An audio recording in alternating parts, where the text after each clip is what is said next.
John Ballock, a hard-working steelworker and devoted father, had his life cut short in his Griffith, Indiana apartment. His case remained unsolved for over 4 decades until a groundbreaking advancement in DNA technology reignited the search for justice. The nightmarish crime baffled investigators for years, but the relentless pursuit finally uncovered the truth behind this decades-old mystery. John Ballock, born in 1930, was deeply cherished by his parents and grew up embodying the values of hard work and dedication. By 1981, at the age of 51, he had become a devoted father and a respected steelworker in the manufacturing and construction industries. On the morning of November 3, 1981, John's co-workers grew concerned when he failed to show up for work, something highly unusual for the dependable steelworker. Acting on their worry, 2 of his colleagues went to his apartment to check on him. What they found inside was a horrifying scene. John's body was discovered in his bedroom, naked from the waist down, and it was immediately clear he had met a violent end. He'd been bludgeoned in the back of the head, with investigators later identifying a piece of pottery and possibly an alarm clock as the weapons used to deliver the fatal blows.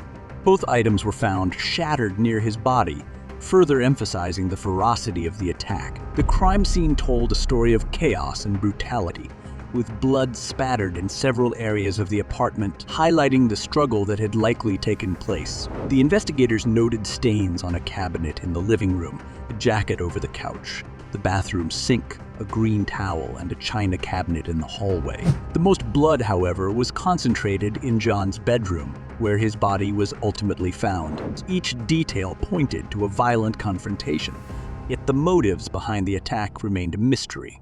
One peculiar clue stood out amidst the wreckage: a broken watch on John's wrist. The watch had stopped at approximately 2:15 a.m. on November 1st, 1981, offering a possible timestamp for when the fatal assault had occurred. The watch became a focal point for the investigators as it suggested a timeline for the crime and raised questions about what might have transpired in the early hours of that Sunday morning. As the investigation into John's demise unfolded, his sons provided police with critical information.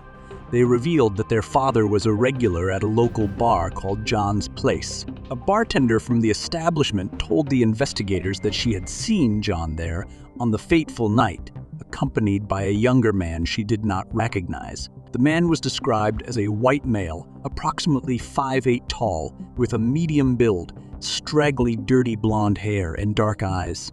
Despite this lead, the lack of concrete evidence hindered the case's progress, and with no suspect identified, John's case went unsolved, eventually becoming a cold case. The case remained dormant for decades until 2018, when Griffith Police Detective John Maui Jr. decided to re-examine it. This decision was deeply personal, as Detective Maui's father had worked on the original investigation. While reviewing the crime scene photos, Detective Maui noted inconsistencies that suggested John's movements after sustaining the fatal head wound were unlikely. This observation prompted him to revisit the forensic evidence, focusing on the blood swabs collected from the bathroom sink and other areas in the apartment. The blood samples were sent to the Indiana State Police Lab for DNA testing, but no matches were found in the National Criminal Database. Without a suspect already in the system, the investigation seemed to hit another dead end. Determined to push forward,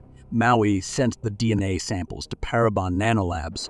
In October 2022, Parabon made a breakthrough. They identified matches to 3 members of the same family. The investigators began ruling out potential suspects using additional evidence. A hair sample excluded one family member, while a cigarette butt collected from a traffic stop ruled out enough. This process left only one individual, Greg Thon, who had been living in Eugene, Oregon since at least 2000. Thon had prior interactions with the police in 2011 and 2013 related to a 1994 battery warrant in Indiana. However, both times Indiana authorities declined to extradite him due to the distance involved. On October 24, 2024, Eugene police, acting on behalf of Indiana detectives, approached Thon, believing the visit was related to his old warrant. Thon voluntarily cooperated and was promptly arrested and charged with taking the life of John Ballard. Investigators confirmed that Thon matched the description provided by witnesses at John's place in 1981. At the time of the slaying, Thon was between 20 and 23 years old, aligning with the bartender's account of the man seen with John on the night of November 1st. After 43 years, John's case was finally solved, bringing long-awaited closure to his family and community.